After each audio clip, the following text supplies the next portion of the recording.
Olá, minha amiga, meu amigo, hora do nosso encontro.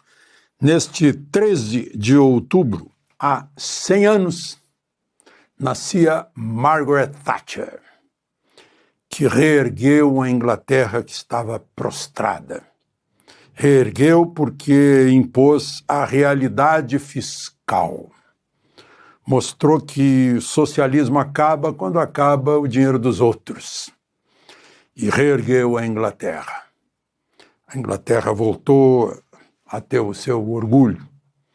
Ganhou uma guerra com a Argentina a 10 mil quilômetros de distância, entrando numa ilha que era defendida pela Força Aérea do continente. Conseguiu. Marinha de Nelson fez isso. Margaret Thatcher, com o Papa João Paulo II e Ronald Reagan, acabaram com a União Soviética. Impuseram à União Soviética tais ônus que ela se desintegrou. Não tinha como se manter. Hoje a Inglaterra abriu-se para uma imigração desenfreada e hoje há duas correntes dos alienígenas, a cultura alienígena e a cultura, para usar um termo aqui do Brasil, a cultura dos povos originários, dos nativos. Bom, e hoje também, em 13 de outubro de 1982, começou o enchimento da represa de Itaipu. A barragem ficou pronta e começou o enchimento, que acabou com o Salto das Sete Quedas, ou Guaíra. Eu fui me despedir dele 2 anos antes, na companhia do meu amigo Ibrahim Abud Neto, que é muito conhecido naquela região lá do Paraná. Quando eu trabalhava na Argentina, pelo Jornal do Brasil, o ultranacionalista almirante Isaac Rojas dizia que a água de Itaipu ia inundar Buenos Aires em caso de guerra, que o Brasil ia abrir a represa para inundar Buenos Aires. Bom, lembre-se de se inscrever e ao final de deixar o gostei ou não gostei. Vamos à conversa de hoje.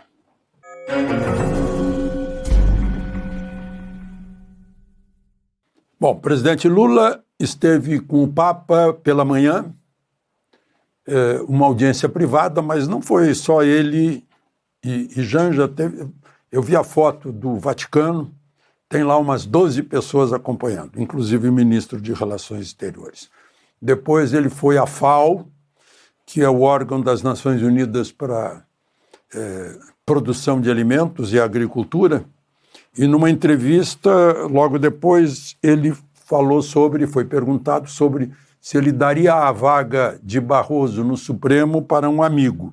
Ele respondeu: não quero um amigo, quero alguém para cumprir a Constituição. Foi assim com todos que indiquei. Aqui no Brasil é assim, vale dizer qualquer coisa, porque há um silêncio em troca, ninguém contesta, parece que as pessoas não aprenderam a pensar para saber se estão sendo enganadas ou não, né? Um dos que ele indicou, Dias Toffoli, por exemplo, foi o que inventou, sem Ministério Público, o inquérito do fim do mundo, né? A ministra Carmen Lúcia foi a que disse que censura só mais uma vez, quando censurou Brasil Paralelo, né? Está proibida a censura pela Constituição. Ele também nomeou Lewandowski, Dino, o advogado dele, Zanin. Será que não ficou amigo de Zanin? Estranho. O Toffoli era advogado do PT também, né? Bom, mas mesmo tendo ido com o Papa, Lula ficou apagado diante do que Trump fez hoje. Trump foi o astro mundial deste dia, né? Lá no Knesset, que é o parlamento israelense, ele brilhou, falou por 1 hora, não foi sequer um discurso, foi uma conversa com os representantes de Israel. Ele, inclusive, se levantou para aplaudir um combatente que havia perdido as pernas e as mãos, né? Ele enfatizou que Gaza será desmilitarizada, ou seja, não vai haver soldados nem de Israel, nem de lugar nenhum em Gaza, e que o Hamas vai ser desarmado. Bom, é nisso que eu sou cético, porque o Hamas hoje circulava por ruas de Gaza, ruas e estradas de Gaza. O exército israelense, as forças de defesa de Israel, o IDF, né, fez um recuo, mas um recuo que era relativo, né, porque recuou, digamos, uns 40%. A situação em Gaza está desse jeito. Eu não acredito muito que vão conseguir desarmar, que o Hamas vai entregar as armas. Certamente vai esconder as armas, né? Acho difícil isso. Bom, mas o Hamas, enfim, entregou 20 reféns vivos, e eu não sei bem se conseguiu entregar os 28 mortos, entregou muitos que vão ter que ser identificados para ver se são realmente aquilo que se diz. Os 20 foram direto para o hospital, depois foram para as famílias, né? Foi uma festa muito grande. Todos eles estavam depauperados completamente, né? Alguns nem enxergavam. Há gente que não consegue falar porque desaprendeu tal a pressão, o esvaziamento das pessoas, né? Da psique das pessoas. Bom, Trump saiu de lá e foi para Sharm el-Sheikh. Não sei se vocês lembram de Sharm el-Sheikh no Mar Vermelho. Foi um dos episódios dessas guerras aí ao longo, eu acho que na Guerra dos 6 Dias, os israelenses, depois de atacados, foram até lá.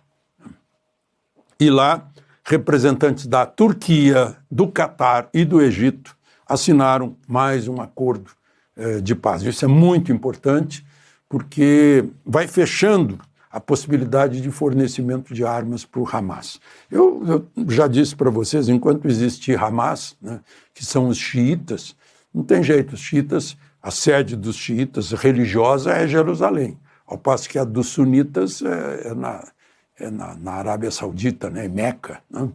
Mas, enfim, estavam falando, vem aí o presidente da Indonésia, que é o maior país muçulmano sunita do planeta, né, para confirmar tudo isso. Não sei se ele vai vir amanhã ou não. Mas, enfim, Trump fez brincadeira, fez ironia com o próprio Netanyahu, né? E amanhã ele já estará na Casa Branca recebendo Milley para um almoço. É um almoço de trabalho. O Milley já está indo para lá. Bom,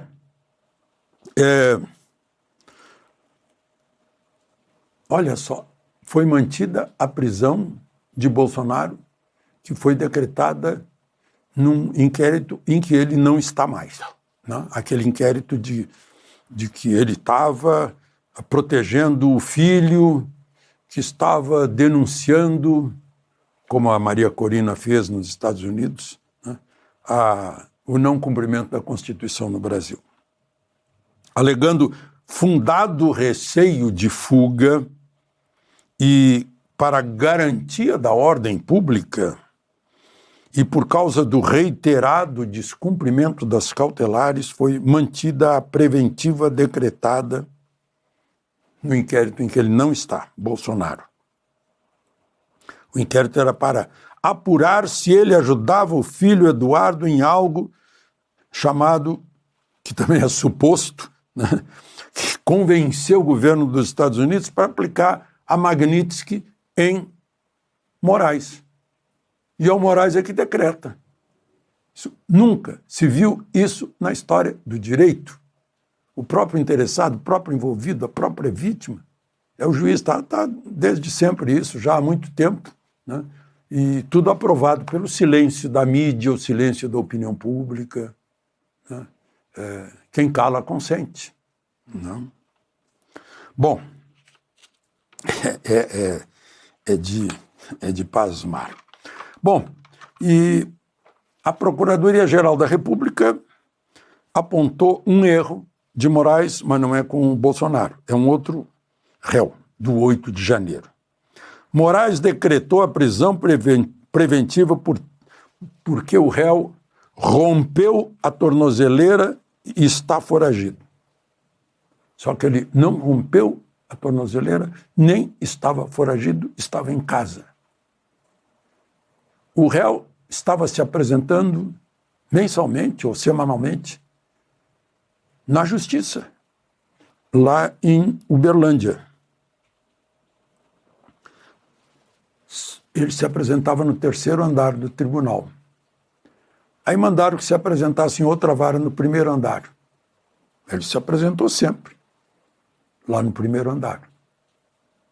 Lá no 3º andar, ele está ausente, foragido, sem tornozeleira. Olha, Franz Kafka tem matéria-prima mais do que suficiente para escrever um outro processo. Moraes, na ordem de prendê-lo, disse que foi um comportamento desafiador de desrespeito a esta Suprema Corte com rompimento da tornozeleira e fuga de casa. Kafkiano. Não rompeu nem saiu de casa. Quem descobriu isso foi a Procuradoria-Geral da República, que avisou Moraes que ele está preso. O nome dele é Divânio Natal. Ficou atrás das grades por 6 meses por causa disso. Foi punido porque mandaram se apresentar no 1º andar e não no 3º do prédio do tribunal. E só para encerrar, 8º habeas corpus. Cada vez que alguém vai depor na CPI da Previdência, já vai de habeas corpus para ficar calado. Por que tem que ficar calado, hein? É o ex-presidente do INSS, Alessandro Stefanuto.